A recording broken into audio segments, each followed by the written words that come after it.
अगर कोई क्षत्रिय ब्राह्मण को गाली देता है तो उस पर 100 पड़ का जुर्माना लगाना चाहिए। अगर कोई वैश्य ब्राह्मण को गाली देता है तो उस पर 150 पड़ का जुर्माना लगाया जाए। वहीं अगर कोई शूद्र ब्राह्मण को गाली दे तो उसे पीटना ही उचित है।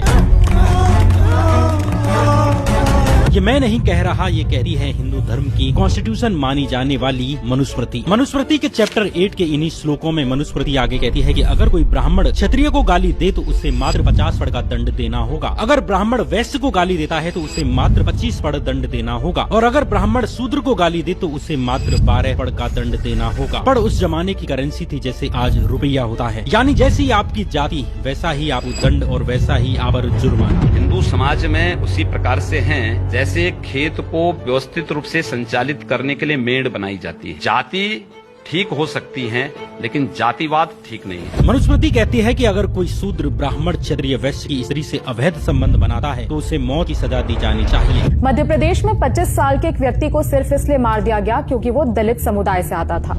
उस व्यक्ति ने समाज की कथित ऊंची जाति की लड़की से शादी कर ली थी। ध्यान दीजिए, शादी दोनों की रजामंदी से हुई थी। लेकिन अगर यही अपराध एक ब्राह्मण करता है तो ब्राह्मण को मौत की सजा नहीं दी जा सकती। ब्राह्मण का मुंडन कर देना ही उसकी हत्या के बराबर है। उसे मुंडन करके छोड़ देना चाहिए। ज्यादा से ज्यादा उसे देश निकाला दे देना चाहिए, लेकिन देश निकाला देते समय राजा उसका सारा धन उसे दे दे। यही मनु का विधान है मनुस्मृति, यानी लॉज ऑफ मनु। मेरा तो प्रस्ताव है कि पीढ़ी दर पीढ़ी चले आ रहे दुखों की इस जड़ का, मनुस्मृति का खुले आम दहन किया जाए। मनु महाराज कहते हैं कि अगर ब्राह्मण छोटा बच्चा भी हो और क्षत्रिय बहुत बूढ़ा भी हो तब भी ब्राह्मण को पिता जैसा और क्षत्रिय को पुत्र जैसा माना जाए। ब्राह्मण भले आपको दिखाई देता हो बड़ा अधम है, बड़ा नीच है, बड़ा पतित है, बड़ा कुछ भी हो, लेकिन पूर्व जन्म की उसकी तपस्या है तब वो ब्राह्मण कुल में पैदा हुआ। ये मत बोल। ये एक दो श्लोक नहीं है बल्कि पूरी मनुस्मृति ही ऐसे श्लोकों से भरी पड़ी है जिन्हें कहा मनु ने, जिन्हें कुछ लोग मनु भगवान भी कहते हैं। हिंदू पौराणिक कथाओं में मनु को संसार का पहला आदमी माना जाता है। कहा जाता है कि उनके पास डिवाइन पावर थी जिन्हें ब्रह्मा से सृष्टि और धर्म का ज्ञान मिला था। फिर मनु भगवान ने ही ये ज्ञान भृगु ऋषि को दिया। फिर भृगु जैसे ऋषियों के माध्यम से ये ज्ञान पीढ़ी दर पीढ़ी आगे बढ़ता गया। इस तरह ये सारा ज्ञान इकट्ठा होकर एक धर्मशास्त्र बना जिसे मनुस्मृति के नाम से जाना गया। लेकिन आज कई विद्वान मानते हैं कि मनुस्मृति को किसी और ने नहीं बल्कि खुद ब्राह्मण विद्वानों ने ही अपने अनुसार लिखा है और अपनी सुविधा के हिसाब से सामाजिक व्यवस्थाएं और कानून तय किए हैं। मैं कट्टर हिंदू ब्राह्मण हूँ, छुआछूत जात पात मानता हूँ। ज्यादातर विद्वान मानते हैं कि मनुस्मृति 2री शताब्दी ईसा पूर्व से लेकर 3री शताब्दी ईसा पूर्व के बीच में लिखी गई है। हालांकि ब्राह्मणवादी विद्वानों द्वारा दावा किया जाता है कि मनुस्मृति को किसी इंसान ने नहीं बल्कि भगवान ने रचा है। आइए जानते हैं कि मनुस्मृति में भगवान ने आखिर हमारे लिए क्या रचा है। इसलिए आज के इस एपिसोड में हम मनुस्मृति के बारे में जानेंगे और एक एक फैक्ट की एक एक सोर्सेज से जांच करेंगे। आखिर क्यों मनुस्मृति को लेकर समाज का एक बड़ा वर्ग नाराज रहता है और वहीं दूसरा वर्ग इसे पूजने के योग्य मानता है। मनुस्मृति का अपमान नहीं सहेगा हिंदुस्तान। मनुस्मृति में जन्मजात जातिवाद नहीं है। नमस्कार, मैं श्याम मीरा सिंह। इतिहास में मनुस्मृति ने सदियों तक हिंदू समाज को प्रभावित किया। हिंदू समाज के आपसी झगड़े, पारिवारिक कानून, शादी और जाति से जुड़े विवादों को सुलझाने में मनुस्मृति का ही इस्तेमाल होता था। लेकिन आज मनुस्मृति की 50 से ज्यादा अलग अलग मैन्युस्क्रिप्ट्स मिलती हैं। हर कॉपी में कुछ न कुछ अंतर दिखाई देता है। यही कारण है कि अलग अलग प्रकाशन की मनुस्मृति में श्लोकों का नंबर थोड़ा सा आगे पीछे होता है। मनुस्मृति में कुल 12 चैप्टर्स हैं और कुल करीब 2685 श्लोक हैं। कुछ एडिशन में 2684 हैं तो कुछ में 2694 हैं। लेकिन एकेडमिक और स्टैंडर्ड रेफरेंस में 2685 श्लोक ही सबसे ज्यादा एक्सेप्टेड नंबर है। कोई कंफ्यूजन ना रहे और कोई गलती ना हो, इसलिए अपनी रिसर्च के लिए हमने अलग अलग प्रकाशनों द्वारा पब्लिश्ड मनुस्मृतियों को मिलाया, क्रॉस चेक किया और उसके साथ ही हमने ये वीडियो बनाई है। अपनी इस वीडियो के लिए हमने 3 प्रकाशनों की मनुस्मृति को इस वीडियो में लिया है। पहली साल 1998 में गीता प्रेस गोरखपुर से पब्लिश्ड मनुस्मृति, दूसरी प्रसिद्ध नवल किशोर प्रेस से साल 1917 में पब्लिश्ड मनुस्मृति जिसका अनुवाद पंडित गिरिजा प्रसाद द्विवेदी ने किया है, तीसरी श्री हिंदू धर्म वैदिक एजुकेशन फाउंडेशन द्वारा पब्लिश्ड मनुस्मृति। इन सभी किताबों की लिंक और कुछ की PDF लिंक भी हमने अपने डिस्क्रिप्शन बॉक्स में डाल दी है ताकि आप भी चेक कर सकें और कोई हम पर यह आरोप न लगाए कि हमने गलत मनुस्मृति पढ़ ली या गलत अनुवाद पढ़ लिया। इसलिए हम यहाँ पर सबसे मेन रेफरेंस के तौर पर गीता प्रेस गोरखपुर द्वारा पब्लिश्ड मनुस्मृति ही लेंगे जिसका ट्रांसलेशन खुद गीता प्रेस गोरखपुर ने ही किया है। हम अपने किसी भी रेफरेंस के लिए किसी अंग्रेज लेखक या वामपंथी लेखक का रेफरेंस नहीं लेंगे। वीडियो को शुरू करने से पहले मैं यहाँ पर डॉक्टर अंबेडकर की एक बात कोट करना चाहता हूँ, जिसमें वे कहते हैं, मनु ने जाति का निर्माण नहीं किया और ना वो ऐसा कर सकता था। जाति प्रथा मनु से पहले ही मौजूद थी। मनु तो उसका पोषक था, यानी नर्सर था, इसलिए उसने जाति व्यवस्था को एक दर्शन का रूप दिया। जाति व्यवस्था का जनक कौन था ये जानना मुश्किल है, लेकिन मनुस्मृति से हम ये जान सकते हैं कि उस समय का समाज कैसा रहा होगा, किस वर्ग के पास कौन से अधिकार थे, किस वर्ग की क्या स्थिति थी और आज की स्थिति से वो कितना मैच करता है। अब आते हैं अपने मेन टॉपिक पर। मनुस्मृति के पहले चैप्टर में बताया गया है कि संसार की उत्पत्ति कैसे हुई। पहले चैप्टर के श्लोक 31 के अनुसार ब्रह्मा जी ने ब्राह्मणों को अपने मुख से, क्षत्रियों को अपने बाजू से, वैश्यों को अपनी जांघ से और शूद्रों को अपने पैरों से बनाया है। पैरों से शूद्र आयात बने पैदा हुआ, ठीक है, वेद कह रहे हैं, ये वेद की बात है। ये श्लोक 87 से 90 तक मनुस्मृति में इन चारों वर्णों के लिए अलग अलग काम बांटे हैं। जैसे ब्राह्मणों का काम स्टडी करना, टीचिंग करना, ज्ञान देना और दान लेना है। क्षत्रियों का काम जनता को प्रोटेक्ट करना है, राज्य की रक्षा करना है। वैश्यों का काम पशुपालन है, व्यापार और बैंकिंग का काम करना है और शूद्रों का काम केवल एक है, इन तीनों वर्णों की सेवा करना। ऊपर के तीनों वर्णों का काम ब्राह्मणों को दान करना और शिक्षा लेना है, वहीं शूद्रों को दान करने पर भी प्रतिबंध है, शिक्षा लेने पर भी प्रतिबंध है, उनकी दोनों की मनाही है। हमको हवाई जहाज चलाने का अधिकार नहीं है। मारोगे बोले कि नहीं मारोगे? अरे ये हवाई जहाज लेके जाएगा, सबको मार देगा, मुझे अधिकार नहीं है। वैसे शूद्र को अधिकार नहीं है। मनुस्मृति शूद्रों के साथ केवल काम में ही भेदभाव नहीं करती, बल्कि नाम रखने में भी उन्हें अपमानित करती है। मनुस्मृति के चैप्टर 2 के श्लोक 31 के अनुसार ब्राह्मण का नाम ऐसा होना चाहिए जिससे शुभ और मंगल का भाव निकले, जैसे शिव पूजन, हरि प्रसाद या जगन्नाथ। क्षत्रिय का नाम ताकत और वीरता दिखाने वाला होना चाहिए, जैसे अजय, विजय, वीरभद्र, वीर प्रताप। वैश्य का नाम धन और समृद्धि से जुड़ा होना चाहिए, जैसे लक्ष्मी प्रसाद, धनपति या धनपाल। और शूद्रों का नाम सेवा से जुड़ा होना चाहिए, जैसे राम सेवक, रामदास, मंगूराज, चरणदास या गोपाल दास। आज बहुत से लोग अपने बच्चों के नाम अपने हिसाब से रखने लगे हैं, लेकिन अगर आप पंडितों द्वारा रखे गए नामों को देखेंगे तो आपको आज भी इस परंपरा का प्रभाव अलग अलग जातियों के लोगों के नामों पर दिखेगा। मनुस्मृति के चैप्टर 8 में मौजूद श्लोक 365 के अनुसार अगर कोई निचले वर्ग का आदमी अपने से सुपीरियर वर्ग की महिला के साथ संबंध बनाता है, उसके साथ रहता है, तो उस पुरुष की हत्या कर देनी चाहिए। यहाँ कोई कंफ्यूजन ना रहे, इसलिए मैं यहाँ पर गीता प्रेस के अलावा दूसरे प्रकाशनों की मनुस्मृति के भी रेफरेंस लगा रहा हूँ। जैसे श्री हिंदू धर्म वैदिक एजुकेशन फाउंडेशन द्वारा उनकी वेबसाइट पर प्रकाशित मनुस्मृति के अनुसार नीच जाति का पुरुष उत्तम जाति की कन्या से भोग करे तो वो वध के योग्य है, यानी उसकी हत्या की जानी चाहिए। यही सेम बात पंडित गिरिजा प्रसाद द्विवेदी द्वारा अनुवादित मनुस्मृति में लिखी है, जिसे साल 1917 में प्रसिद्ध नवल किशोर प्रेस ने पब्लिश किया था। महाराष्ट्र के नांदेड़ से एक दिल दहला देने वाली ऑनर किलिंग का मामला सामने आया है, जहां आंचल नाम की एक हिंदू लड़की से प्यार करने की सजा दलित युवक सक्षम को अपनी जान गंवाकर चुकानी पड़ी। मनुस्मृति के चैप्टर 8 में अडल्ट्री यानी कि एक्स्ट्रा मैरिटल अफेयर्स से रिलेटेड सजाओं के बारे में लिखा है।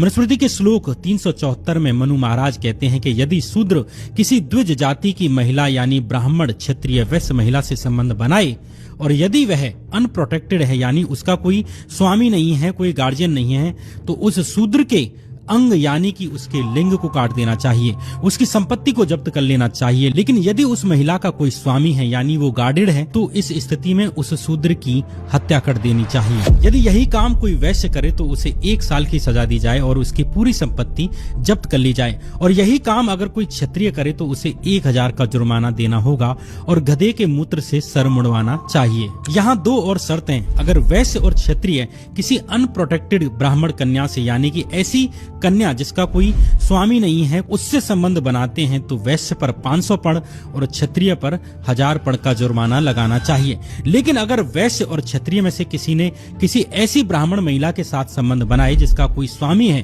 तो ऐसी स्थिति में इन दोनों को भी वही सजा दी जानी चाहिए जो शूद्र को दी जाती है, यानी कि मृत्युदंड या इन्हें जलाकर मार देना चाहिए। मनु महाराज आगे कहते हैं कि अगर एक ब्राह्मण किसी प्रोटेक्टेड ब्राह्मण महिला से जबरन संबंध बनाए तो उस पर 1000 पड़ का जुर्माना लगाना चाहिए, और अगर उस महिला की सहमति है तो 500 पड़ का जुर्माना लगाना इनफ है। यानी यहाँ भी वर्णाश्रम व्यवस्था के हिसाब से दंड देने का विधान है। सबसे ज्यादा सजा शूद्र को है। अगर उसने किसी भी द्विज महिला यानी कि ब्राह्मण, क्षत्रिय या वैश्य महिला से संबंध बना लिए तो उसका अंग काट दिया जाएगा, उसकी हत्या कर दी जाएगी, और बाकी अन्य वर्गों के लोगों के लिए सजा के रूप में केवल जुर्माना है, कुछ पैसे देने पड़ेंगे। इंटरेस्टिंगली प्रोटेक्टेड ब्राह्मण महिला के मामले में तीनों वर्णों के लिए ही हत्या का प्रावधान है। वहीं ब्राह्मण पुरुष को मात्र 1000 पड़ देकर छोड़ दिया जाएगा, भले ही वो जबरदस्ती से ही क्यों ना करे, और बाकी वर्ण भले ही सहमति से करें। चैप्टर 8 के श्लोक नंबर 378 में मनु महाराज कहते हैं कि ब्राह्मण के लिए सिर मुंडवाना ही मृत्यु दंड के बराबर माना गया है, लेकिन अन्य वर्गों के पुरुषों को मौत की सजा दी जानी चाहिए। चैप्टर 8 के श्लोक नंबर 379 के अनुसार ब्राह्मण कितना भी बड़ा अपराध क्यों ना करे, उसकी हत्या या पिटाई नहीं करनी चाहिए। अधिक से अधिक उसे राज्य से बाहर निकाला जा सकता है, वो भी उसकी पूरी संपत्ति के साथ। यानी ब्राह्मण वर्ग से आने वाले अपराधी की संपत्ति भी जब्त नहीं की जाएगी। देश निकाला देते समय भी उसकी संपत्ति उसे देनी होगी।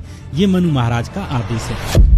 मनुस्मृति के चैप्टर 9 के श्लोक नंबर 313 में मनु महाराज कहते हैं कि बड़ी से बड़ी त्रासदी में भी एक राजा को ब्राह्मणों को नाराज नहीं करना चाहिए। अगर ब्राह्मण नाराज हुए तो वो तत्काल ही राजा को और उसके वाहनों को और आर्मी समेत उसको खत्म कर सकते हैं। ब्राह्मण का अपमान हो जाए तो ब्राह्मण साप देता है तो कूलम समूलम दहती। ब्राह्मण के हृदय में अगर तकलीफ हो गई वो पूरे कुल का नाश हो जाता है। मनुस्मृति कहती है कि ब्राह्मण विद्वान हो या मूर्ख हो, वो महान देवता है। ब्राह्मण सब निंदित कामों को करने पर भी सर्वथा पूज्य है, महान देवता है। ब्राह्मण भले आपको दिखाई देता हो कि बड़ा अधम है, बड़ा नीच है, बड़ा पतित है, बड़ा कुछ भी हो, लेकिन पूर्व जन्म की उसकी तपस्या है, तब वो ब्राह्मण कुल में पैदा हुआ। ये मत भूलना।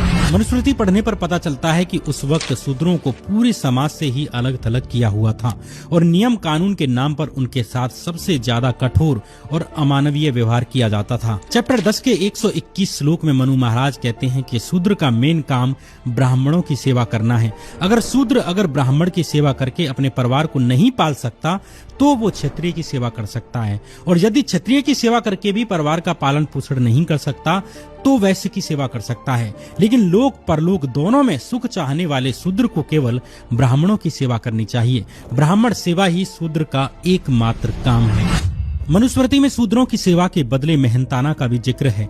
चैप्टर 10 के श्लोक नंबर 125 में मनु महाराज कहते हैं कि बचा हुआ खाना, पुराने कपड़े, खोखले या खराब अनाज और इस्तेमाल हो चुकी चीजें जैसे पुराने बिस्तर, चादरें, कवर वगैरह, ये सब शूद्र को इस्तेमाल के लिए दे देने चाहिए। मनुस्मृति के 4 अध्याय के 79 श्लोक में मनु महाराज कहते हैं कि पतित, चांडाल, मूर्ख, अभिमानी, अंत्यज यानी कि निचली जातियों के साथ कभी भी उठना बैठना नहीं चाहिए। मनु महाराज इतने पर ही नहीं रुकते, बल्कि अगले श्लोक में कहते हैं कि शूद्रों को किसी प्रकार की सलाह नहीं देनी चाहिए, उन्हें यज्ञ और हवन से बची हुई सामग्रियां नहीं दी जानी चाहिए, उन्हें धार्मिक शिक्षा नहीं दी जानी चाहिए, और न ही उन्हें किसी व्रत या धार्मिक नियम का पालन करने को कहा जाना चाहिए, और जो ऐसा करता है वो ब्राह्मण नरक में जाता है। हम मंत्र में कई बार गिरफ्तार हो चुके हैं। जो विश्वनाथ मंदिर है चमार जाते थे अंदर, हम लोग जो काशी के विद्वान बड़े बड़े शंकराचार्य कहते थे नहीं अंदर नहीं जाना, अंदर जाओगे तो पाप होगा। यानी शूद्र को शिक्षा देना, उसे धार्मिक उपदेश देना मनुस्मृति के अनुसार एक अपराध है। शूद्रों को केवल संपत्ति, एजुकेशन एंड रिलीजन से ही दूर नहीं रखा गया, बल्कि उन्हें न्याय में भी सबसे पीछे खड़ा किया गया। चैप्टर 8 के श्लोक नंबर 24 में मनु महाराज कहते हैं कि राजा को वर्ण व्यवस्था को ध्यान में रखते हुए काम करना चाहिए। यानी पहले ब्राह्मण से जुड़ा अगर कोई मसला आता है तो उसका निपटारा होगा, उसके बाद क्षत्रिय का होगा, फिर वैश्य का, और आखिर में शूद्रों की परेशानी सुनी जाएगी, उन्हें सबसे अंत में न्याय मिलेगा। 8वें चैप्टर के श्लोक नंबर 20 में मनु महाराज कहते हैं कि ब्राह्मण भले ही नाम का हो, राजा चाहे तो उसे भी धर्माधिकारी बना सकता है। यानी सिर्फ जाति के आधार पर भले ही उसमें योग्यता ना हो, लेकिन किसी भी सूरत में एक शूद्र को धर्माधिकारी यानी न्यायकर्ता या जज नहीं बनाया जा सकता। यही सेम बात नवल किशोर प्रेस द्वारा प्रकाशित मनुस्मृति के चैप्टर 8 के श्लोक 22 में भी लिखी हुई है कि जिसकी जाति मात्र से जीविका है, कुछ विद्या या योग्यता से नहीं, वही चाहे न्यायकर्ता नियुक्त किया जाए, पर शूद्र को कभी अधिकार ना देवें। जिस राजा का न्यायाधीश शूद्र होता है, उसका राज्य कीचड़ में फंसी गौ की तरह पीड़ा पाता है। चैप्टर 8 के श्लोक नंबर 413 में मनु महाराज कहते हैं कि शूद्र से चाहे वो खरीदा हुआ ही क्यों ना हो या बिना खरीदा हुआ हो, उससे नौकर चाकर वाला सेवा कर्म ही करवाना चाहिए, क्योंकि ब्रह्मा ने शूद्रों को ब्राह्मणों की सेवा के लिए ही पैदा किया है। अगले श्लोक 414 में मनु महाराज कहते हैं कि शूद्र को अगर उसका मालिक फ्री भी कर दे, तब भी वो अपनी दासता यानी स्लेवरी से मुक्त नहीं हो सकता, क्योंकि स्लेवरी उसके जन्म से, उसके बर्थ से डिसाइडेड है। उसे कौन मुक्त कर सकता है। मनुस्मृति का ये श्लोक उन लोगों के मुंह पर तमाचा है जो कहते हैं कि मनुस्मृति जन्म के आधार पर भेदभाव नहीं करती है। उल्टा ऊपर के सारे फैक्ट्स ये बताते हैं कि मनुस्मृति कहती है कि ब्राह्मण चाहे कितना भी अभिमानी हो, कितना भी बड़ा अपराधी क्यों ना हो, वो पवित्र है, वो महान देवता है। और शूद्र चाहे कितना भी पवित्र हो, वो बर्थ से ही स्लेव है, वो दास है। आगे श्लोक नंबर 417 में लिखा है कि ब्राह्मण को अपने दास शूद्र से बिना विचार के धन ले लेना चाहिए। उसका धन कुछ नहीं है, क्योंकि दास का धन स्वामी का ही धन होता है। आइए, आप हैं जीवन, आइए आइए, बस बस बस, छूना नहीं है, मैं अछूत आदमी है, ना छू। नवल किशोर प्रकाशन द्वारा प्रकाशित और पंडित गिरिजा प्रसाद द्विवेदी द्वारा अनुवादित मनुस्मृति में लिखा है कि अगर कोई शूद्र घमंड में आकर ब्राह्मण, क्षत्रिय या वैश्य का नाम ले या उसकी जाति का जिक्र करता है, तो उसके मुंह में जलते हुए लोहे की कील डालने की सजा दी जानी चाहिए, क्योंकि शूद्र पैर से पैदा हुआ है। आगे के श्लोक में लिखा है कि अगर कोई शूद्र घमंड के साथ ब्राह्मण को धर्म की शिक्षा देने की कोशिश करता है, तो राजा को उसके मुंह और कान में गर्म तेल डाल देना चाहिए। यहाँ इंटरेस्टिंग चीज ये है कि ये श्लोक गीता प्रेस गोरखपुर द्वारा पब्लिश्ड मनुस्मृति में नहीं है। वहाँ 269 श्लोक से सीधे 273वां श्लोक लिखा हुआ है, यानी जहाँ संवर्ण दो जाति नाम के बाद के श्लोक है, वो गीता प्रेस वाली मनुस्मृति में स्किप कर दिए गए, वो लिखे ही नहीं गए। लेकिन ये श्लोक हमें श्री हिंदू धर्म वैदिक एजुकेशन फाउंडेशन द्वारा प्रकाशित मनुस्मृति में मिल जाते हैं। यहाँ श्लोक नंबर 270 में सेम वही बात लिखी है जो नवल किशोर प्रकाशन द्वारा प्रकाशित मनुस्मृति में लिखी है। यानी यदि कोई शूद्र द्विजाति यानी कि ब्राह्मण, क्षत्रिय, शूद्र आदि का कठोर वाणी से अपमान करे, तो उसकी जीभ काट लेनी चाहिए, क्योंकि शूद्र निकृष्ट से पैदा हुआ है। इन्हीं श्लोकों में आगे लिखा है कि ब्राह्मण क्षत्रिय आपस में गाली दें तो राजा ब्राह्मण पर 250 और क्षत्रिय पर 500 पड़ का दंड दे। आगे के श्लोकों में मनु बताते हैं कि मारपीट की स्थिति में क्या दंड मिलने चाहिए। गीता प्रेस गोरखपुर द्वारा प्रकाशित मनुस्मृति के 8वें चैप्टर के श्लोक नंबर 279 में मनु महाराज कहते हैं कि अगर कोई शूद्र या चांडाल ब्राह्मण, क्षत्रिय या वैश्य पर हमला करता है, तो वह जिस अंग से हमला करे उसके उसी अंग को कटवा डालें। यही मनु जी की आज्ञा है। यही सेम बात नवल किशोर प्रेस द्वारा प्रकाशित मनुस्मृति के श्लोक नंबर 279 में लिखी हुई है। आगे श्लोक नंबर 280 में मनु महाराज कहते हैं कि अगर कोई शूद्र हाथ से मारे या लाठी से मारे तो उसके हाथ, और अगर गुस्से में पैर से मारे तो उसका पैर काटने योग्य है। 281 श्लोक में मनु महाराज कहते हैं कि अगर कोई नीच जाति का आदमी ऊंची जाति वाले के साथ अभिमान में बैठना चाहे तो उसकी कमर दाग कर यानी उस पर निशान बनाकर उसे देश से निकाल दें, या फिर उसके नितंब यानी कि बटक पर मांस काट देना चाहिए। आज भी गांव देहात में आपने बहुत से दलितों को देखा होगा कि उन्हें कथित ऊंची जातियां अपने साथ नहीं बिठाती, उन्हें जमीन पर नीचे बैठना पड़ता है। सोचिए दलितों के साथ कितने लंबे समय से सामाजिक बहिष्कार चल रहा है। नीचे क्या बैठ गए? नहीं, आपके सामने चौकी पे नहीं बैठ सकते हैं। कोई इन्हीं के खटिया पे बैठना पड़ेगा तभी मैं बात करूंगा, नहीं तो मैं चला जाऊंगा यहाँ से। बैठ, इसी वजह से नहीं बैठ रहे थे। आप परेशान हैं, गलत तो नहीं कर दी? नहीं। हाँ। और कुछ लोग कहते हैं कि देश में जातिवाद कहाँ है। जातिवाद तो अंग्रेज लेकर आए थे, मुगल लेकर आए थे, और यहाँ पर जो मनु महाराज बात कर रहे हैं वो शायद समानता की बात कर रहे हैं। 8वें चैप्टर के ही श्लोक नंबर 282 में मनु महाराज कहते हैं कि नीचे जाति का आदमी यदि किसी ब्राह्मण के ऊपर थूके तो उसके दोनों होठ कटवा दें, मुंह तो लिंग कटवा दें। आगे मनु महाराज कहते हैं कि कोई शूद्र घमंड में आकर किसी ब्राह्मण के बाल पकड़े, पैर पकड़े, गर्दन पकड़े, घसीटे तो बिना विचार के उसके हाथ कटवा दें। आगे चैप्टर नंबर 9 के श्लोक 334 और 35 में मनु महाराज कहते हैं कि जो शूद्र रोज ब्राह्मणों की सेवा करता है, जो साफ सुथरा रहता है, जिसका आचरण अच्छा होता है और जो विनम्र रहता है, जिसमें घमंड नहीं होता, ऐसा शूद्र अगले जन्म में ऊंची जाति में जन्म ले सकता है। यानी इस जन्म में शूद्र कितना भी अच्छा कर ले, कितना भी पढ़ ले, लेकिन उसका काम सिर्फ द्विजों यानी ब्राह्मण, क्षत्रियों और वैश्यों की सेवा करने का ही काम है। उसमें भी मुख्य काम ब्राह्मणों की सेवा करने का है। मनु महाराज के विधान के अनुसार शूद्र को पढ़ने का अधिकार नहीं है, और जो ब्राह्मण शूद्र को शिक्षा देगा वो नरक जाएगा। शूद्र कितना भी विद्वान ईमानदार हो, वो मनु महाराज के हिसाब से एक शूद्र ही रहेगा, क्योंकि ये उसकी बाई बर्थ ड्यूटी है। बाई बर्थ ड्यूटी वाले श्लोक का हमने पहले ही ऊपर जिक्र किया है। यानी शूद्र को ऊंची जाति में आने के लिए पहले इस जन्म में ब्राह्मणों की बेतोड़ सेवा करनी होगी, उसके बाद ही उसे अगले जन्म में ऊंची जाति में जन्म लेने का मौका मिल सकता है। खुद मनु महाराज अपने ही आज के उन चेलों के मुंह पर थप्पड़ मारते हैं जो कहते हैं कि मनु महाराज जन्म के आधार पर भेदभाव नहीं कर रहे और कर्म के आधार पर ब्राह्मण और शूद्र बनते हैं। मनु स्मृति में कहा गया कि ओबीसी और एससी वर्ग का शोषण है, ये इसमें लिखा हुआ है। इसमें इसे जाति व्यवस्था में बांटा गया है, जबकि हम लोगों ने फिर पढ़ा देखा तो मनु स्मृति में कहीं भी कोई ऐसा उल्लेख नहीं है कि इसमें जाति व्यवस्था कोई नाम है। 10वें अध्याय के पहले श्लोक में ही मनु क्लियर कर देते हैं कि वेदों को पढ़ने का अधिकार द्विजों यानी कि ब्राह्मण, क्षत्रिय और वैश्यों को है, शूद्रों को नहीं है। और इसमें भी वेदों को पढ़ाने का अधिकार सिर्फ और सिर्फ ब्राह्मणों को है, किसी और को नहीं है। क्षत्रिय वेद पढ़ सकते, पढ़ा नहीं सकते, वैश्य वेद पढ़ सकते, पढ़ा नहीं सकते। ये उनके साथ अन्याय नहीं है, उनके हित का मार्ग है। मनुस्मृति के 10वें चैप्टर में मनु महाराज ने वर्णशंकरों की बात की है। मनुस्मृति में वर्णशंकर वे कहे गए हैं जिनके पिता किसी और वर्ण की हैं और माता किसी और वर्ण की हैं। दो अलग अलग वर्णों के माता पिता से जिस संतान का जन्म हुआ उसे वर्णशंकर कहते हैं मनु महाराज। इसमें भी यदि ऊंची जाति की कन्या अगर किसी निचली जाति के पुरुष से संतान पैदा करती है तो उन्हें और नीचे माना गया है।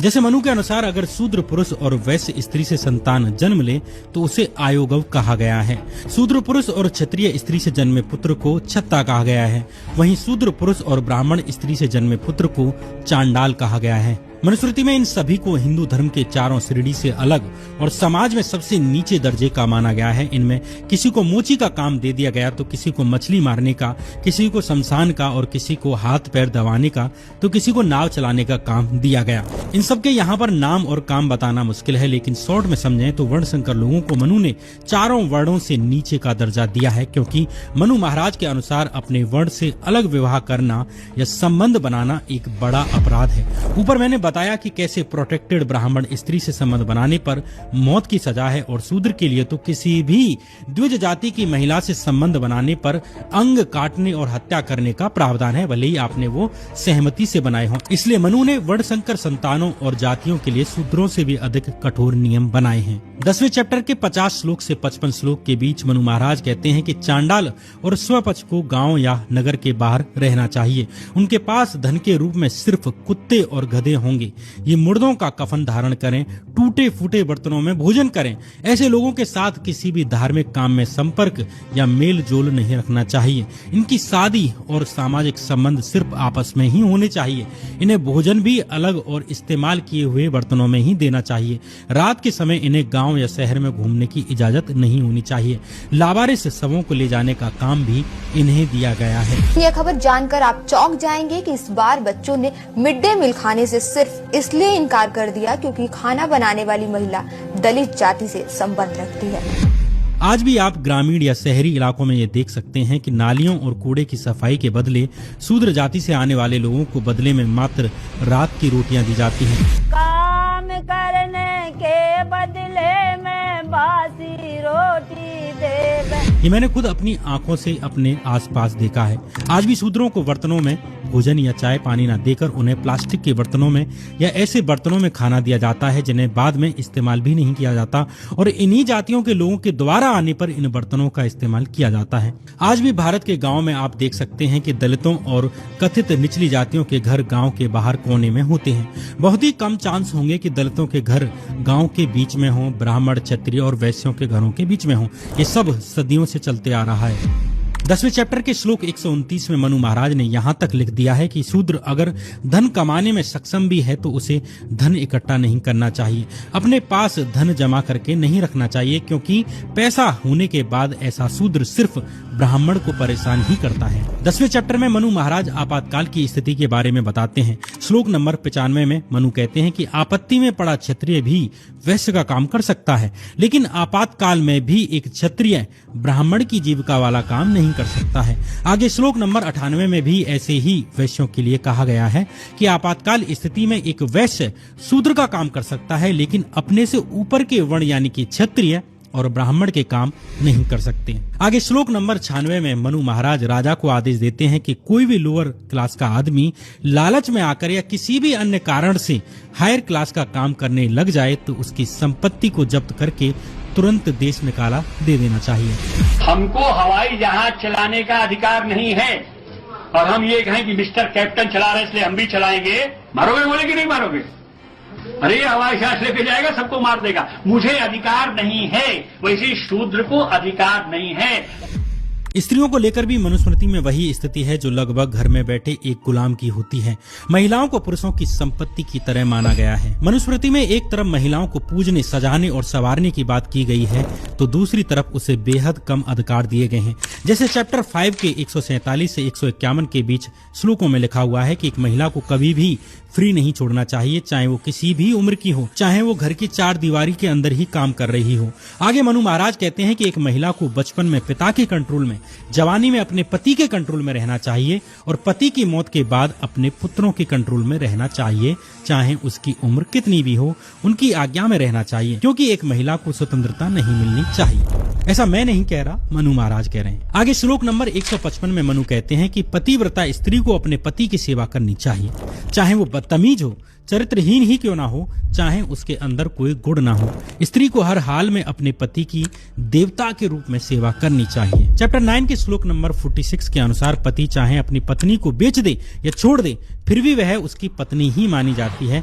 प्रजापति ने यही नियम तय किया है, ये मनु महाराज कह रहे हैं। नॉनवेज को लेकर भी मनुस्मृति का विचार थोड़ा सा अलग है। मनुस्मृति के चैप्टर 5 में मांस भक्षण को लेकर डिटेल में बताया गया है।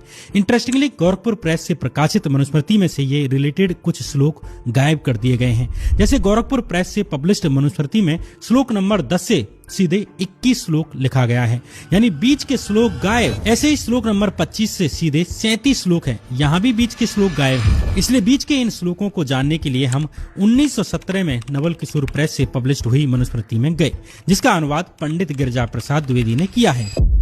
नवल किशोर प्रेस से पब्लिश्ड हुई इस मनुस्मृति के अनुसार पड़न, रोहू, श्रादी सब मछलियां हव्य कव्य में ग्रहण के लायक हैं, यानी इन मछलियों को यज्ञ, हवन, श्राद्ध, पिंडदान आदि में इस्तेमाल किया जा सकता है, यानी ये खाई जा सकती हैं। ऐसे ही आगे लिखा है कि राजीव, सिंह, तुंड और मोटी खाल की मछली भी खाने योग्य है। आगे 27 से 29 श्लोक में और भी डिटेल में बताया गया है कि यज्ञ में वेद मंत्रों से प्रोक्षण किया मांस ही खाना और ब्राह्मणों की इच्छा से हुआ तो खाना, देव कार्य में और पितृ कार्य में या निमंत्रण होने पर मांस खाना उचित है। आगे मनुस्मृति कहती है कि जो भक्षण के योग्य प्राणी हैं उनको प्रतिदिन खाने से खाने वाला दोष भागी नहीं है, क्योंकि खाए जाने वाले को और खाने वाले को दोनों को ही परमात्मा ने बनाया है। आगे मनुस्मृति कहती है कि मोल लाकर यानी खरीद कर या आप ही मार कर या दूसरों ने लाकर दिया हो ऐसे मांस को देवताओं और पितरों को अर्पण कर खाने से कोई दोष नहीं होता, यानी मनुस्मृति में मांस खाने की कही गई है, बशर्ते आप भगवान और अपने पूर्वजों की पूजा करके खाएं। मनुस्मृति पढ़ने से स्पष्ट होता है कि पहले यज्ञ और हवनों में मांस का इस्तेमाल होता था। मनुस्मृति बताती है कि ब्राह्मण भी मांस खाते हैं, बस वे मांस खाने से पहले ईश्वर की पूजा कर लें। इंटरेस्टिंगली मनुस्मृति के 5वें अध्याय के 39 से 41 श्लोक में लिखा है कि ब्रह्मा ने स्वयं ही पशुओं को यज्ञ के लिए बनाया है और सब यज्ञ जगत के कल्याण के लिए हैं, इसलिए यज्ञ में जो पशु वध होता है वो वध नहीं होता। कुल मिलाकर मनुस्मृति यज्ञ और पितरों के काम के लिए मांस भक्षण की अनुमति देती है। हालांकि मनुस्मृति में जगह जगह बिना विधि के मांस खाने की मनाही है। मनुस्मृति का एक एक पेज और एक एक चैप्टर किसी न किसी को अपमानित करने वाला है, सिवाय ब्राह्मणवादी ब्राह्मण पुरुषों को छोड़कर। मनुस्मृति में उन सामान्य ब्राह्मणों के लिए भी दंड और अपमान की बातें हैं जो मनु द्वारा बताए गए ब्राह्मण धर्म पर नहीं टिक पाते। ब्राह्मण महिलाओं की स्थिति भी मनुस्मृति में अपने पति के समान नहीं है। ब्राह्मण महिलाओं की स्थिति भी मनुस्मृति में अपने पति के एक सामान और वस्तु जितनी है जिसका मालिक उसका पति है। शूद्र जाति मिली क्यों, स्त्री जाति मिली क्यों, ये सब हमारे यहाँ जन्म जन्मांतर के कर्मों का फल है। मनुस्मृति में क्षत्रियों के लिए शूद्रों और वैश्यों से बेहतर स्थिति है, मगर जगह जगह श्लोकों से मनु ये भी बता देते हैं कि राजा हो या सामान्य क्षत्रिय, उसे ब्राह्मणों के सिस्टम के नीचे रहना पड़ेगा। और 100 साल के विद्वान क्षत्रिय से 10 साल का ब्राह्मण भी बड़ा है, श्रेष्ठ है। वैश्यों के लिए शूद्रों से अच्छी स्थिति है, लेकिन वे ब्राह्मणों और क्षत्रियों से नीचे हैं, इसलिए सजाएं और सुविधाएं भी उन्हें लिमिटेड हैं। लेकिन शूद्रों को लेकर मनुस्मृति में एक खास घृणा है। मनुस्मृति का एक एक श्लोक शूद्रों के अपमान से सना है। वहीं ब्राह्मणवादी ब्राह्मण पुरुष समाज के शीर्ष पर बैठा है। ब्राह्मणवादी ब्राह्मण पुरुष को मनु ने हर हाल में पवित्र देवता कहा है। उसकी उम्र चाहे जितनी हो, उसने चाहे जितने भी अपराध किए हों, लेकिन एक ब्राह्मण हमेशा पवित्र देवता है। वहीं शूद्रों को शिक्षा के अधिकार से भी वंचित किया गया, धन रखने और धन कमाने के अधिकार से भी वंचित किया गया। न्याय की पंक्ति में भी उसे सबसे पीछे रखा गया और दंड की पंक्ति में सबसे आगे। मनुस्मृति पढ़ने के बाद मुझे यही लगता है कि मुझे इसे थोड़ा और पहले पढ़ लेना चाहिए था। समाज के पुराने स्वरूप को जानकर आप जान पाते हैं कि भारत का आज का समाज ऐसा क्यों है। मनुस्मृति पढ़ने के बाद ये भी दुख होता है कि समाज आज भी मनु के दौर से बहुत आगे नहीं बढ़ पाया है। मनु के दौर से आज का भारतीय समाज उतने ही गज आगे बढ़ा है जितने गज डॉक्टर साहब अम्बेडकर का संविधान इस देश को आगे ले जा सका। यानी 100 कदम चल आए हैं और कम से कम 1 लाख कदम और आगे जाना है। अगर इस वीडियो पर आपने 1 लाख से ज्यादा लाइक किए तो मैं अन्य धर्मों की भी विवादित किताबों पर ऐसे ही वीडियो बनाऊंगा और इसी गरमाई और इसी तापमान के साथ बनाऊंगा। इस वीडियो को देखने के लिए आपका बहुत बहुत धन्यवाद।